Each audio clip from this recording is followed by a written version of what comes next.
प्रकाश आंबेडकर काय बोलतात आपण पाहूया. जरांगे पाटील यांनी आपलं आंदोलन सुरुवात केलेलं आहे.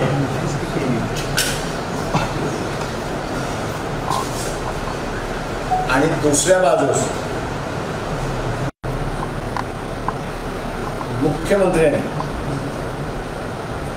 जी सर्वपक्षीय बैठक बोलवली होती त्या सर्वपक्षीय बैठकीला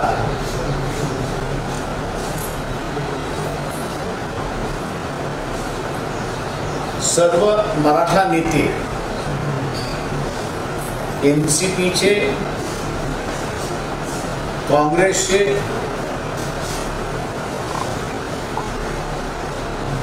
आणि शिवसेना उद्धव ठाकरे गटातले कोणीच उपस्थित नव्हतं.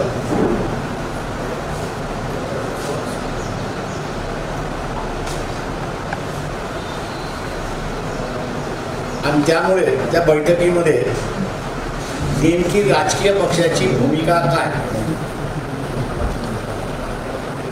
हा प्रश्न वंचित बहुजन आघाडीकडून विचारण्यात आला. याच्यातला सामंजस्य तोडगा काढायचा असेल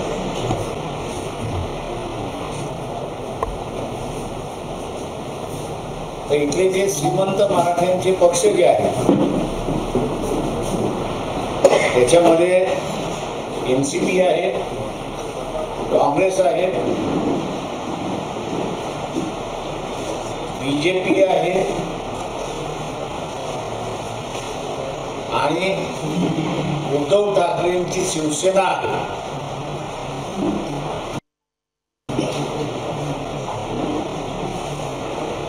हे जोपर्यंत भूमिका मांडत नाही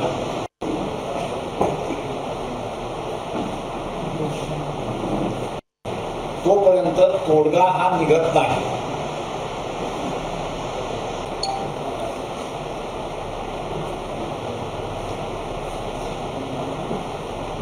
दुसऱ्या बाजूस त्याच बैठकीमध्ये मुख्यमंत्र्यांना वंचित बहुजन आघाडीच्या वतीने विनंती करण्यात आली होती.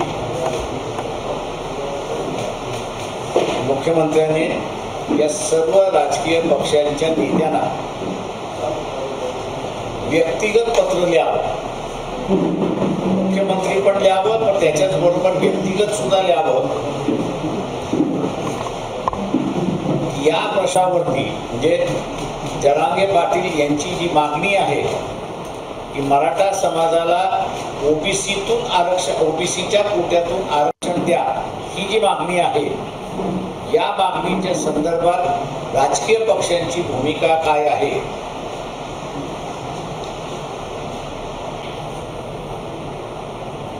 या संदर्भात विचारणा करून मग समान तोडगा काय आहे तो काढता येईल. त्या बैठकीमध्ये मुख्यमंत्र्यांनी आश्वासन दिलं की आम्ही पत्र लिहू, हे पत्र आम्ही पाठवू.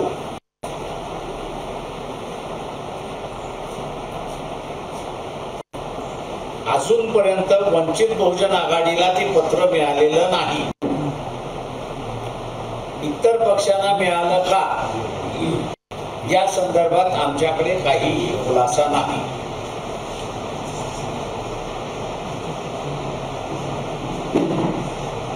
हे लोन आता फक्त महाराष्ट्रात म्हणजे मराठवाड्यापुरतं मर्यादित आहे असं मी त्या ठिकाणी मानत नाही. ते पश्चिम महाराष्ट्र आणि खानदेश इथे हळूहळू पसरत चाललेलं आहे. कदाचित विदर्भामधला असणारा वाशिम जिल्हा आणि बुलढाण्याचा काही भाग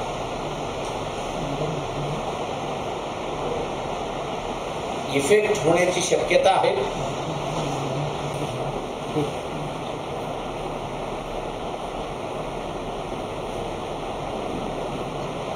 तर या सगळ्या ओबीसी संघटना ज्या होत्या त्यांची एक मागणी होती की आपण जे वंचित बहुजन आघाडीची भूमिका मांडते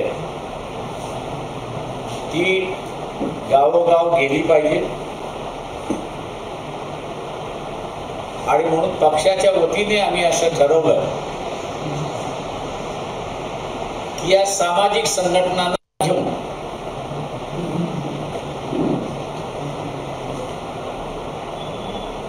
25 तारखेला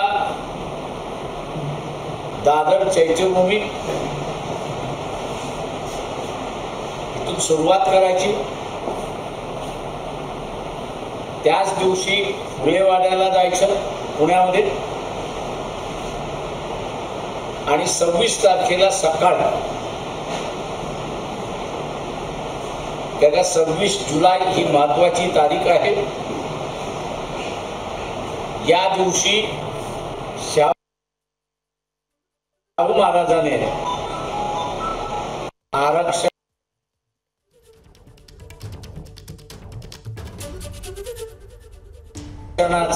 घोषणा केली होती. तेव्हा शाहू महाराजांना नतमस्तक होऊन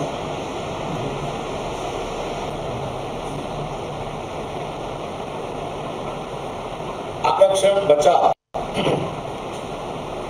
जनयात्रा हे काढण्याचं आम्ही ठरवले. कोल्हापूर, सांगली, सोलापूर, उस्मानाबाद, बीड, लातूर, नांदेड, त्याच्यानंतर यवतमाळ, अमरावती, अकोला, बुलढाणा, वाशिम, जालना हिची सांगता 7 किंवा 8 तारखेला औरंगाबाद मध्ये होणार आहे.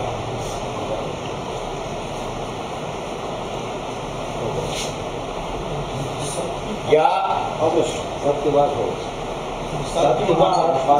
8 ऑगस्ट तो सगळा कार्यक्रम ठरवून त्या ठिकाणी आहे.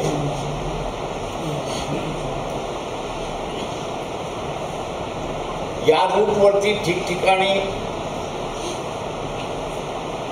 बैठका घेतल्या जातील, कॉर्नर बैठका घेतल्या जातील आणि मुक्कामाचं ठिकाण जे आहे त्या ठिकाणी जाहीर सभा घेतल्या जातील.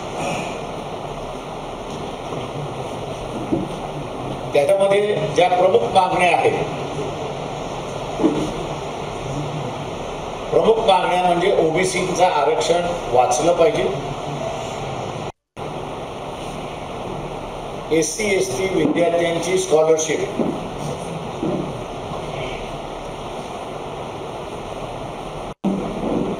ही डबल झाली पाहिजे,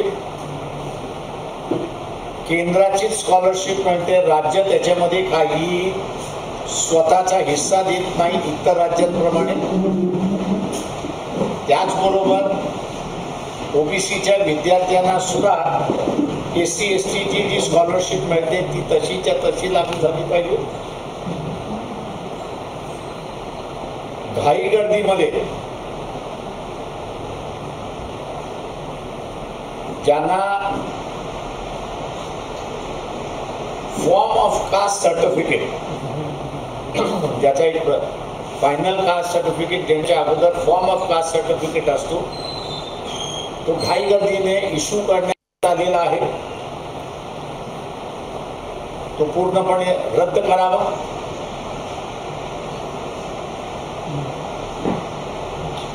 जे कुणबी आहेत त्यांना आरक्षण मिळणारच, कारण त्यांचं कुणबींचं ओबीसी मध्ये इन्क्लुडेड आहे.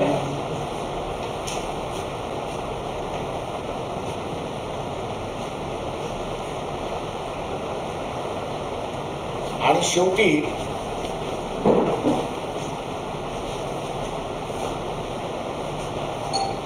आरक्षण जे आहे त्याच्यामध्ये SC ST ला पदोन्नती आणि त्याचबरोबर ओबीसी ला सुद्धा पदोन्नती मिळाली पाहिजे.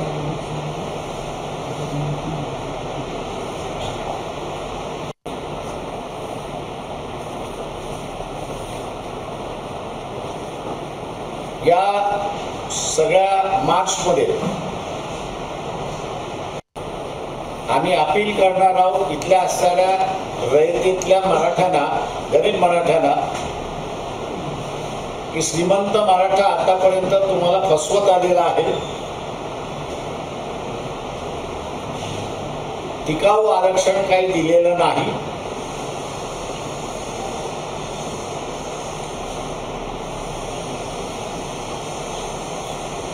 तेव्हा ओबीसीच्या हातामध्ये सत्ता आपण द्या, आरक्षणवाद्यांच्या हातामध्ये सत्ता आपण द्या.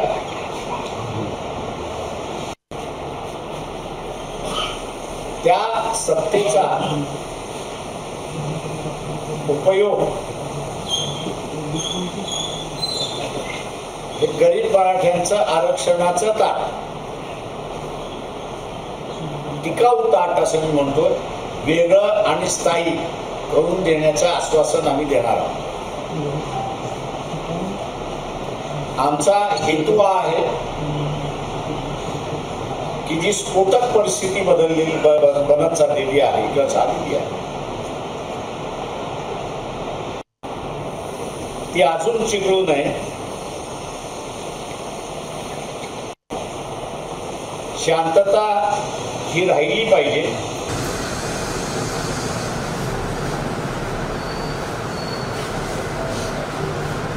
ओबीसी संघटना आणि वंचित बहुजन आघाडी यांच्या भूमिका अत्यंत स्पष्ट आहेत. परंतु ते इतर राजकीय पक्ष जे आहेत, भारतीय जनता पक्ष, काँग्रेस, शरद पवारांची काँग्रेस आणि उद्धव ठाकरेंची शिवसेना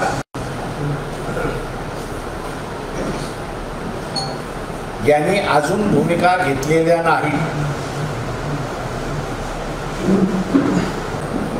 या यात्रेमार्फत एक प्रेशर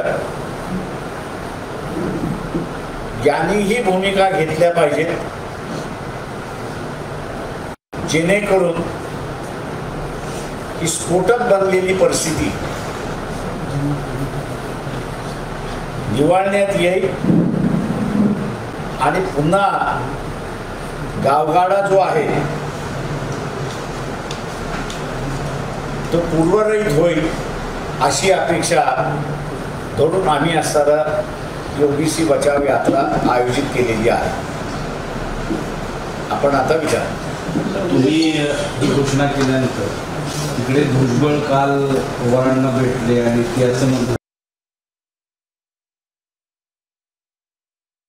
की एकत्रित बसून ही सगळी परिस्थिती चिघळवण्यापेक्षा एकत्रित बसून तात्काळ निर्णय घेऊन दोन्ही सभागृहात न्याय मिळाला अशा पद्धतीनं सरकारनं आणि आपण विरोधाने काम करावं असं त्यांची भूमिका आहे. पण तुम्ही राज्याचा दौरा करताय, पुन्हा इकडे उपोषण, इकडे आंदोलन, अशा सगळ्या राजकीय पक्षांनी भूमिका एकदा घेतल्या की लोकांच्या समोर परिस्थिती ही जाते. आपल्याला मिळणार की याच्यामध्ये जे राजकीय पक्ष भूमिका घेत नाही त्यांच्या संदर्भात ओबीसींचं असं मत व्हायला लागलेलं आहे की हे आपल्या बाजूने नाहीत. हे सगळे जे आहेत हे श्रीमंत मराठ्यांच्या बाजूने आहेत. किंवा हा जो समज वाढत चाललेला आहे हा माझ्या अंदाजानं धोकादायक आहे असं मी त्या ठिकाणी मानतोय. आणि दुसऱ्या बाजूला जरांगे पाटील ते असं म्हणतात आहेत की आमच्या अपेक्षा पूर्ण झालेल्या नाही. त्याच्यामुळे राजकीय पक्ष जोपर्यंत भूमिका घेत नाही तोपर्यंत कुठलंही सरकार भूमिका घेईल असं मला वाटत नाही. जरांगे पाटील यांचं आंदोलन ते सुरू आहे, फक्त श्रीमंत मराठ्याचं तुम्ही कसं बघता त्या आंदोलनात? ते मी असं बघतोय की त्यांचं आंदोलन जे आहे ते गरीब मराठ्याचं आंदोलन आहे. परंतु सभेला येतात आहेत, जरांगे पाटील यांना पाठिंबा देतात आहेत, पण त्यांना प्रतिनिधी मिळत नाही हे त्यांनी असं लक्षात घेतलं. त्याच्यामुळे असं त्यांचं आंदोलन आता कुठल्या दिशेने जाईल काय जाईल हे मला सांगता येणार नाही. पण तुम्ही असं म्हणाले आता बोलताना की हे आरक्षण श्रीमंत मराठ्यांचं, हे आंदोलन श्रीमंत मराठ्यांचं आहे असं आताच काही वेळामध्ये बोलताना नाही, मी असं म्हणालोय की त्याच्यामध्ये मराठ्यांना आरक्षण न देणं हा श्रीमंत मराठ्यांचा डाव आहे. त्याच्यामुळे असणारं जे आंदोलनं झाली पाहिजेत ती इथल्या असणाऱ्या श्रीमंत मराठ्यांच्या विरोधात झाली पाहिजे. आंदोलनात दिशाभूल झालाय का? म्हणजे तुम्ही म्हणताय त्यांचं आंदोलन कुठे जाईल हे मला कळत नाही. आंदोलन मुळात गरीब मराठ्यांना मग काय म्हणजे मी भरकटलेलं असं म्हणणार नाही. ते असणारा जरांगे पाटील यांना असणारं एक ठाम भूमिका घ्यावी लागणार आहे की ते श्रीमंत मराठ्यांबरोबर आहेत की जे 31 खासदार निवडून आले त्यांच्याबरोबर आहेत की त्यांच्या मोर्चामध्ये येणारा जो गरीब मराठा आहे, रयतेचा मराठा आहे, त्यांच्याबरोबर आहेत का याचा त्यांना आता उत्तर द्यावं लागणार आहे. वेगळं ताट ठेवायचं म्हणलं तुम्ही ओबीसीच्या हातात सत्ता जर आली जी वेगळे ताटा देण्याचा आतापर्यंत प्रयोग झालेला आहे तर ते टिकेलं नाही म्हणून सातत्याने ओबीसी त्याच्यामध्ये म्हणून म्हटलं की मी माझं अगोदरचं स्टेटमेंट होतं की सत्ता ही श्रीमंत मराठ्यांची सत्ता आहे आणि ते श्रीमंत मराठा जो आहे तो गरीब मराठ्याला आरक्षण मिळूच नाही याच दृष्टीने त्याचे प्रयत्न चाललेले आहेत तुमचे आरक्षण. आणि म्हणून मी मागे म्हणालो होतो की याचा तोडगा मी आत्ता मांडणार नाही. का मांडला तर त्या तोडग्याचा खेमा केल्याशिवाय हे राहणार नाही आणि म्हणून सत्ता आल्यानंतर आम्ही मांडू असं आम्ही त्या ठिकाणी त्यावेळी म्हणालो. आता कोणाचं आरक्षण बचावाची गरज असतो?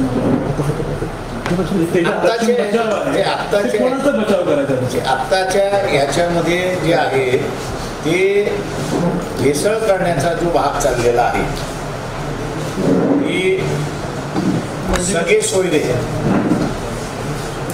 भेसळ आहे, सगळे सोयरे भेसळ आहे. आणि म्हणून त्या दिवशी याच्यामध्ये मी म्हणूनच म्हणालो होतो की प्रत्येक पार्टीला तुम्ही पत्र लिहा या दोन इश्यूवरती की एक जनांगीची मागणी जी आहे की मराठा समाजाला ओबीसीच्या कोट्यातून आरक्षण द्या हा एक इश्यू आणि दुसरा हे जे सगळे सोयरे आहेत या संदर्भात तुमची भूमिका काय. नाही पण जरांगे पाटलाची सगळे सोयऱ्यांची भूमिका तुम्हाला पटते?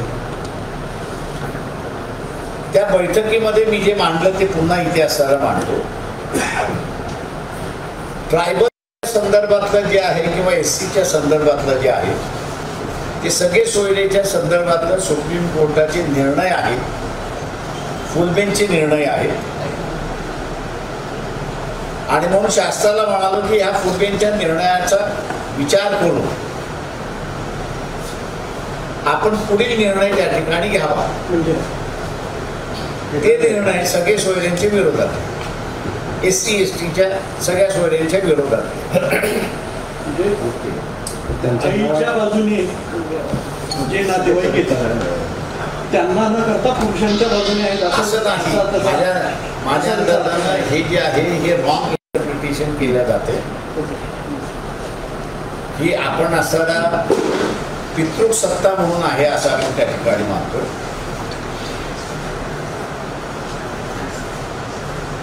जिथे इंटरकास्ट मॅरेजेस झालेले आहेत असं धरून चालतं. किती पर्सेंट आता माझ्या अंदाजात फार मोठा पर्सेंटेज आहे. इट्स मोर दॅन 10-12% आहे. 10-12% आहे. तुम्ही जे म्हणताय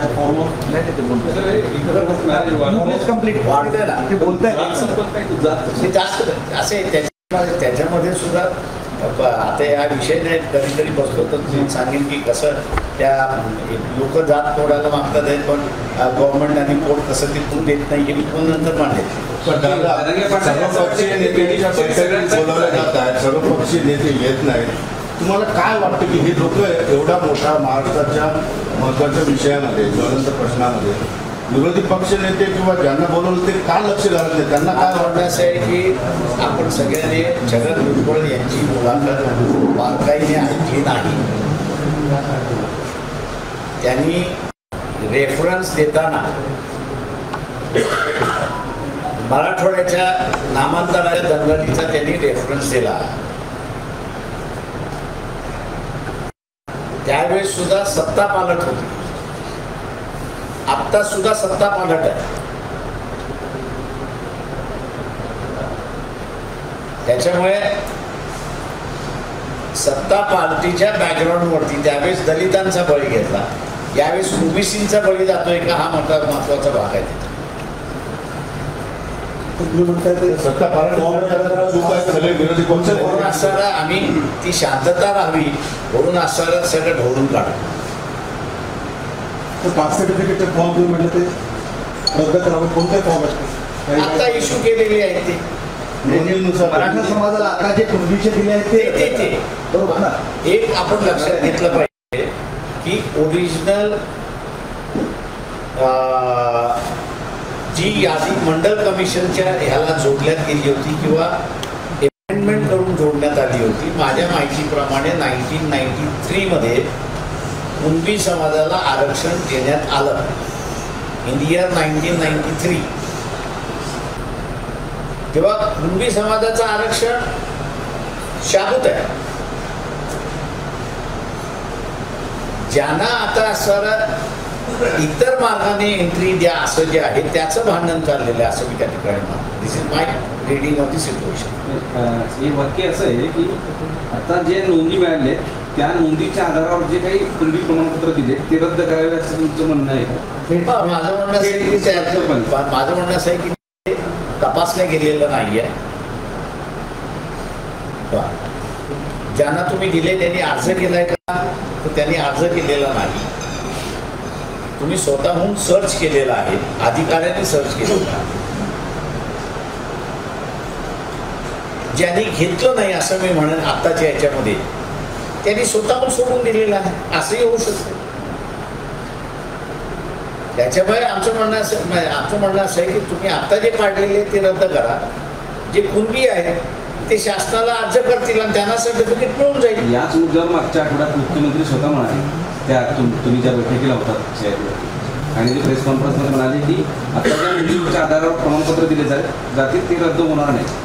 भुजबळांनी जरी मागणी केली त्याच्या अगोदर मुळात ते असं तीच मागणी. प्रश्न असं आहे की मी जर मागितलेलं नसेल तर तुम्ही माझ्या नावाने कसं काय इश्यू करणार? मी मागितलं तर तुम्ही मला द्या ना. मी जर मागितलंच नाही तर तुम्ही माझ्या नावाने कसं इश्यू करताय? तर त्या सगळ्या बाय प्रोसेस झालेल्या असतील की अर्ज तेवढं अर्ज आलेलेच नाहीये. जरांगे पाटांचं आत्ताचं आंदोलन हे आधुनिक म्हणजे सगळे ज्वारीच्या लेवललाही फसलंय किंवा मी असं म्हणणार नाही कारण ते शेवटी त्याच्यातला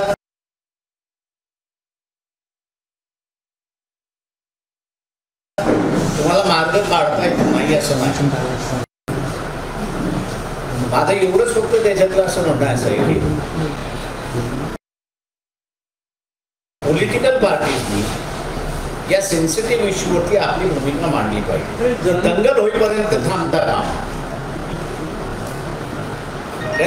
परिस्थिती फार स्फोटक आहे एवढं मी आपल्याला सांगतो. परिस्थिती स्फोटक आहे. जरांगे ऐकायला म्हणायला तयार नाही. त्यांच्या मागणीवर ते ठाम आहे. जीव गेला तरी बरं.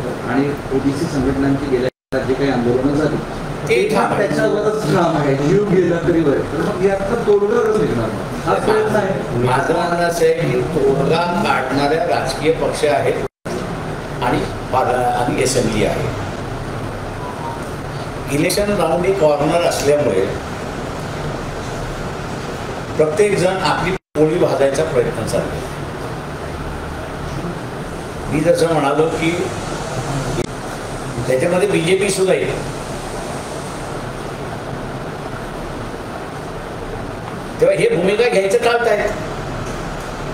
म्हणजे याचा अर्थ अजित पवारांची सर, आरक्षणाचा निकष सामाजिक की एनसीपी आर्थिक? म्हणालो ना, अजित पवार म्हणजे एनसीपीचा खासदार पण नाही. आणि एकनाथ शिंदे यांची शिवसेना ही जरी तुम्ही म्हणाले म्हणजे त्यांनी आलेले जे आहे त्यांचे जे उमेदवारी जे आहे ते नॉर्मल ह्याच्यामधले आहेत, ते थोडी त्या नातेवाईकांमधले आहेत. शिवसेना हे असंच स्टॅम्प नाही मारते सर. सर, गरीब मग तुमचा जो मुद्दा आहे गरीब आणि श्रीमंत, तर ते आर्थिक निकषावर जाते की सामाजिक आरक्षणाचा प्रश्न आहे ना? तुम्ही आता ओबीसी मधलं असताना जे क्रीमी लेअर आणलं, ते क्रीमी लेअर उत्पादनावरती आणलंय ना, वार्षिक उत्पन्न. वार्षिक उत्पन्नावरती. दिल्लीच्या एका दैनिकाने, इंग्रजी दैनिकाने एक बातमी काल लिहिली होती की क्रिमिलियरची अट 15 लाख करण्याचा केंद्र सरकार, तर ती 15 लाख क्रिमिलियरचा ती क्रीमी लेअर 8 SC ST लाही लाभ होते त्याच्यामध्ये. हे स्कॉलरशिप आज सर तुम्हाला स्कॉलरशिप पाहिजे असेल तर तुमची इन्कम या लिमिटच्या आतमध्ये पाहिजे. ही अगोदरपासून नाही, हे आत्ता नाही. माझ्या माहितीप्रमाणे 72ला मी कॉलेजमध्ये होतो त्यावेळेसपासून असं काही SCच्या विद्यार्थ्यांना, काही STच्या विद्यार्थ्यांना फ्रीशिपच मिळत होती, स्कॉलरशिप मिळतच नव्हती. त्याचं कारण असं आहे की ते म्हणजे आमची इन्कम हाय आहे. त्याच्यामुळे ही जुन्या काळापासूनच आलेली आहे कन्सेप्ट. पण 15 लाख उत्पन्न असल्यावर गरीब कसं? गरीब नाही आहे ते. मला वाटतं आता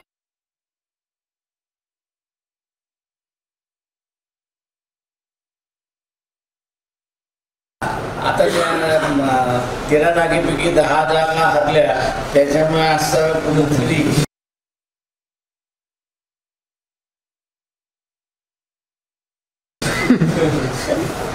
केंद्रीय पदात शोधतात. हे मग हे योग्य असेल, योग्य नाही आहे.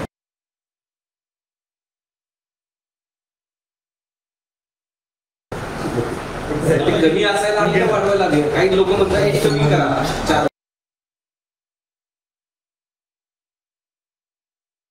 माझं म्हणणं असं आहे की तुम्हाला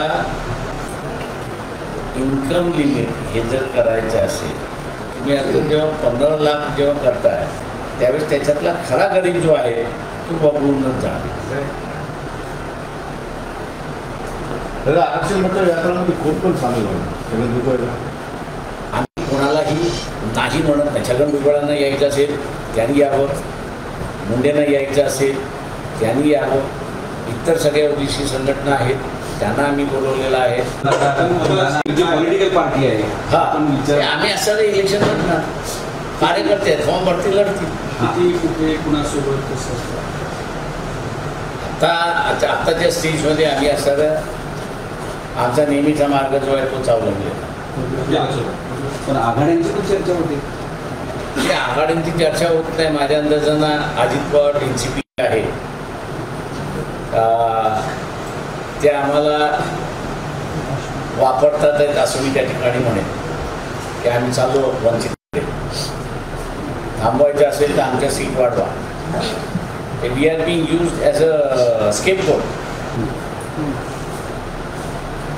तुम्हाला मान्य आहे? अर्थात आघाड्याशिवाय पर्यायच नाही. तुम्ही जर मी तर त्यांच्यावर म्हणालो ना, अजित पवारांनी बाहेर पडावं, त्यांचं राजकारण आम्ही रिइस्टॅब्लिश करतो.